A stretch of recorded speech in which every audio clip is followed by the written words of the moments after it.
Hello and welcome to the Broadcast PR Business Panel discussion on the topic of stepping up to school leadership.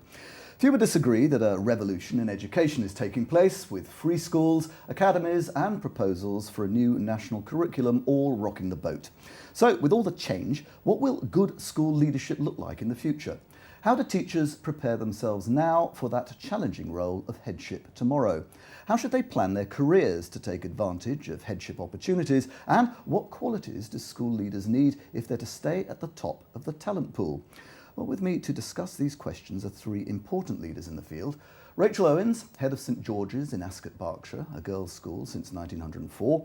Adam Williams, deputy head of the Glasgow Academy, a co-educational independent day school. And Diana Ellis, founder of the education practice at Odgers Berndtson, one of the UK's top executive search firms, and someone who has placed many a school head in her time. Well, first of all, Rachel Owens, you've had experience in a Liverpool comprehensive as well as the independent sector. What have you learned about good school leadership along the way? I mean, what makes a good head? I think it really depends on the school. There are as many good heads as there are good schools. And in many ways, it's very difficult to generalise on what makes a good head. I think one thing that they all have in common, though, is an ability to listen. Actually, the idea of the heroic leader, I think, is probably a bit passé, and it's more about collaboration and listening to others and bringing others into leadership as well. And I think that that's something that perhaps those that are going for headship see and those who are heads see, but perhaps those who are appointing heads, chairs of governors, find a little bit more difficult because it is a change perhaps to a traditional model. Talking of appointing heads, Diana, you come from a recruitment basis. What do you look for when you're trying to select the right person to put forward for a senior position? They need so many qualities because it's such a very demanding job, and increasingly so, as you say. The ability to really communicate well is key, as is the listening. And the ability to have a vision, be able to articulate it, and then make sure that there are the means to achieve that vision and that everyone feels part of it and has their role to play. I think that's absolutely key. Adam, you recently were appointed at the Glasgow Academy as the deputy head. What do you think you said to the panel that got you the job? Well, I think my first couple of answers weren't probably as made me as proud as I probably ought to have been. But in essence, it was showing empathy for every pupil. In essence, and putting them first. It's so easy to come in and think as a deputy head, right, I'm going to be organising the school and running systems, and actually, and I did think that at the start, but it's not. It's about people. It's about the pupils, and if you get them and you can empathise with them, then that's the key for me. You've got to feel it here, haven't you? You do. Because you will have 1 minute where they'll be in your office in tears. Another one I had yesterday, pupils rummaging around trying to find marshmallows because there was a stampede, they'd heard I had them, to then another people who'd sort of been involved with the police over the weekend. So you have to feel it and try to look after them and inspire them. And some of our audience are going to be people who are trying to move into the positions which you two are in. Diana, tapping your insider's knowledge for a moment, could you tell us a little bit about the process of selection? I mean, how are people approached? What happens to them and what happens then? The approach to the recruitment has sort of three key areas. The one is the briefing, that we spend time in the school with the current head, with the senior management team, with the governors who are going to be making the decision, so that we fully understand what the ethos of the school is and the criteria. The search is the next bit, and that's informed by that briefing. And it's sort of not as people always think, there's a little black book. It used to be in the old days. Generalists don't work. You have to really know all about education, and every search we start again, but informed by that criteria, because yes, the word head can apply to a huge number of schools, but every school is different, and the sort of person who would succeed and further that school will be very different with each school. And so it's a matter of calling up people who might be able to point us in the right direction. We will know a huge number of people because of the number of appointments we've made. But there are always new people coming forward with every search, and it's the match that is the key. And then it's persuading people, encouraging them. There have been cases where people have said no, and I've let them go on holiday or whatever, and then gone back to them, talked it through, and they've then been persuaded. Because very often people are very busy and happy in the roles they're in. So we have a key role in and then keeping them warm and encouraging them through the process. Moving on perhaps to the principle of leadership. I mean, Rachel, what have you learnt along the way? And I suppose, what leadership reforms would you like to bring into education? I think one of the things that certainly helped me was doing my NPQH, the National Professional Qualification for Headship. And I think that too often, certainly in the independent sector, things like that are dismissed as, they're not necessary. Now, I actually went into teaching without a PGCE, but that has changed hugely in the time, and the vast majority of people will have one. And I think in terms of leadership qualifications, either that or the new one for the independent sector, the University of Buckingham have developed, because actually there are things you can learn. I mean, okay, a lot of it is experience, but there are principles that you can learn and develop along the way.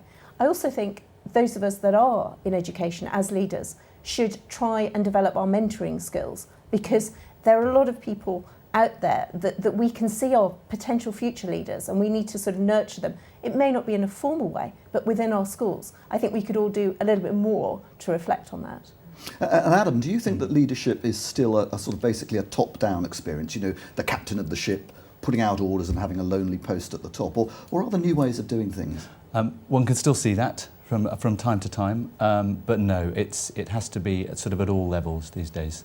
You see heads encouraging and empowering the heads of department to take responsibility for their results, for every pupil in their care. It's the same with housemasters or heads of house or heads of year. And I think more so now as well, and I see this a lot in the Scottish system, where the pupil voice and the pupil experience is key. And so we would really give them opportunities to lead with significant responsibility. Just at the academy, we have the pupils were not happy with sort of pupils' use of Facebook and Ask FM. They organised groups themselves together and wrote the cyberbullying policy, which they presented to the governing body, the senior leadership team and the parents. And that's fantastic. I think it's also important that we give them the opportunity to fail. And a lot of people will get a little worried when you say that, but I love the fact that they feel the pressure a little, that if it doesn't work, things will fail, and they will have to learn from that. And we all learn from failure, probably more than success. Diana, you've been recruiting top heads for about 20 odd years or so. I mean, how has the emphasis on leadership qualities changed in that time? The expectations are so much higher, everybody's expectations of the head, be it the governors or the parents and the staff. And so they have to manage resources. They've got to manage quite huge budgets. Yes, they've got the support of the financial bursar or finance director, manage large numbers of people, and that's recruitment, retention, development of staff. And then there are the students and the marketing element of that, which people don't, the governors will think about, but obviously the staff don't often think about. The marketing and the ambassadorial and representational role is hugely important, and increasingly so. And that leads to fundraising too, which now is becoming so important. Diversification of income, fundraising, building of relationships with alumni, with the commercial sector to help support initiatives. So much is demanded, and yet one doesn't want the people to have sort of left the teaching and the student contact and understanding behind. So there's a huge job of being able to balance the academic, the pastoral and the commercial side, really, all together. So great demands. Sounds quite daunting. It is, and it's a lonely role. It's a very lonely role. I'm sure you recognise all that, Rachel. Just tell me, do you think it's still harder for a woman to rise to the top in education these days? I think that's a hard one to answer, because I think that certainly in the GSA, the Girls' School Association, that isn't the case at all, because they've always traditionally been run by women. And even within the HMC and perhaps boys' schools or mixed schools, I think it depends. The leadership at all levels, there are plenty of women in, and in senior management teams as well. I think their skills and qualities are really valued now more than ever before. I think because the appointment is an appointment made by generally more experienced men who are the chairs of governors, then perhaps there is still a bias towards men. I don't want to say that, because I feel that's, I don't want to make excuses for women, but I think that what is undoubtedly true, that most heads of mixed schools and boys' schools are still men. Any advice, given your experience, any advice for women who are thinking of making that big step? I think take risks, because I think women can be risk averse and think, I'll only apply for that which I'm certain I have a good opportunity. Whereas, let's stereotype, but men will go for things that perhaps they wouldn't necessarily get and might get them. And that can be very frustrating for a woman thinking, but I have more experience than he did and he's got it. So I think take risks. And also, I think,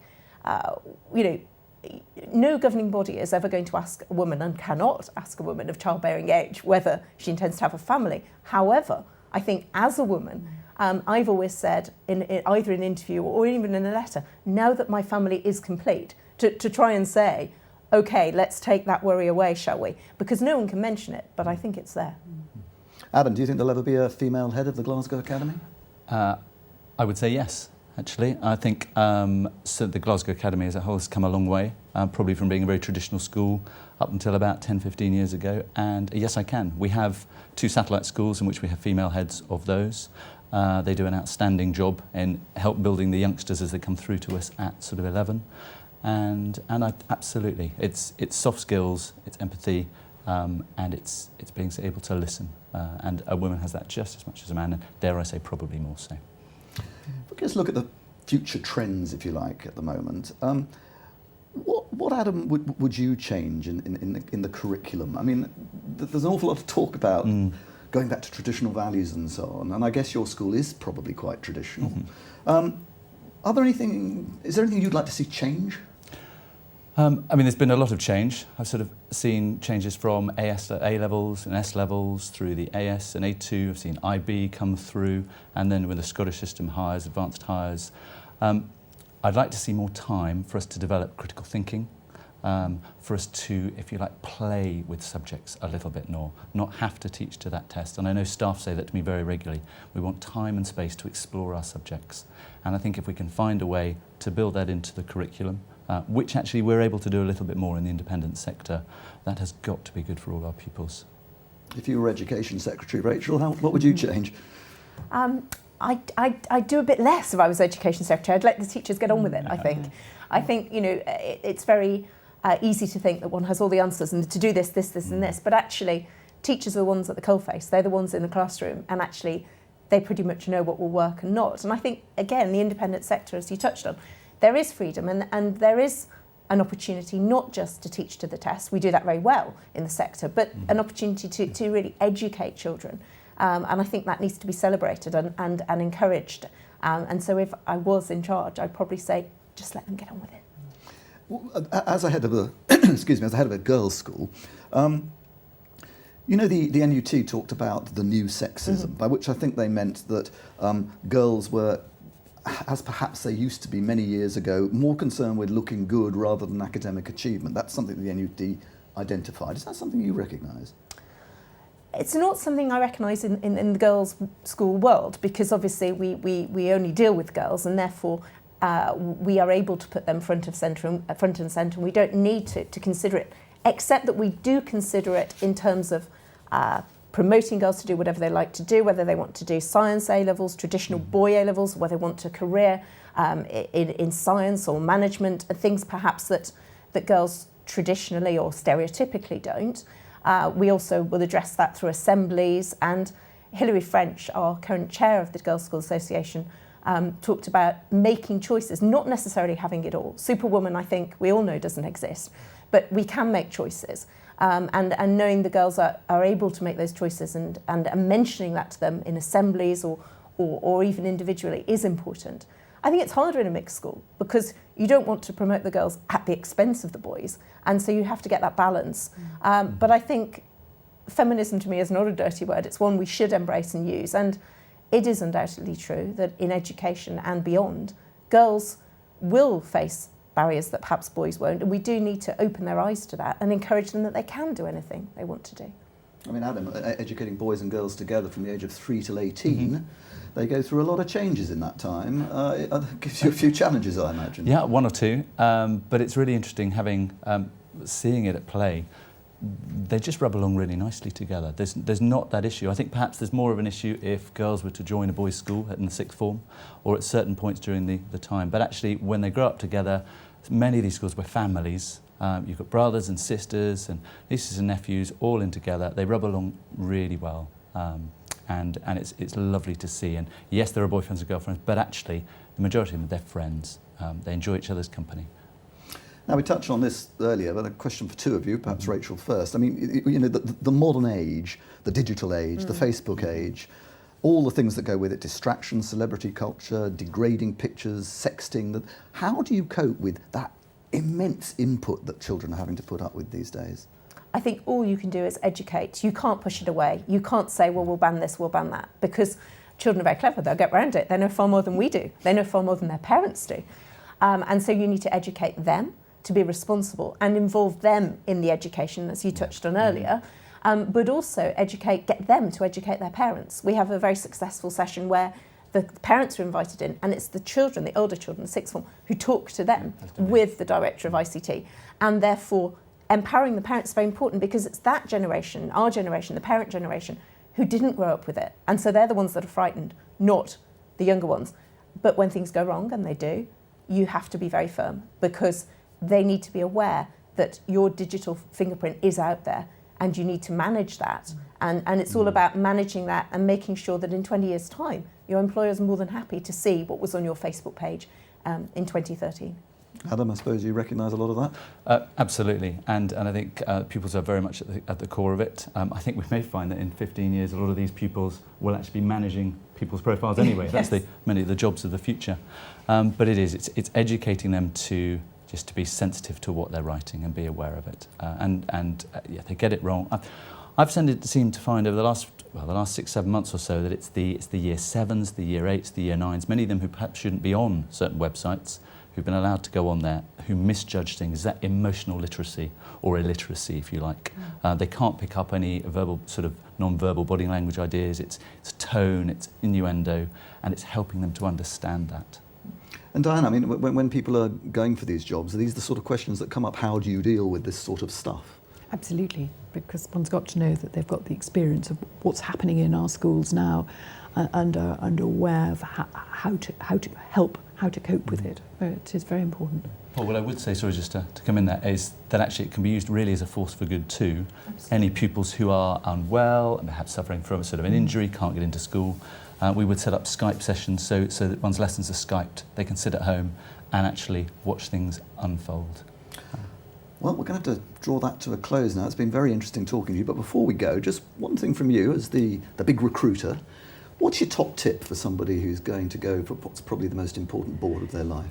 Get a breadth and depth of experience across school life, be it academic, welfare, pastoral, financial resources, as much as one can. Persuade one's head to allow one the experience of those different areas. Diana Ellis, Adam Williams, Rachel Owens, thank you very much for joining us. Thank you. Thanks very much. Thank you.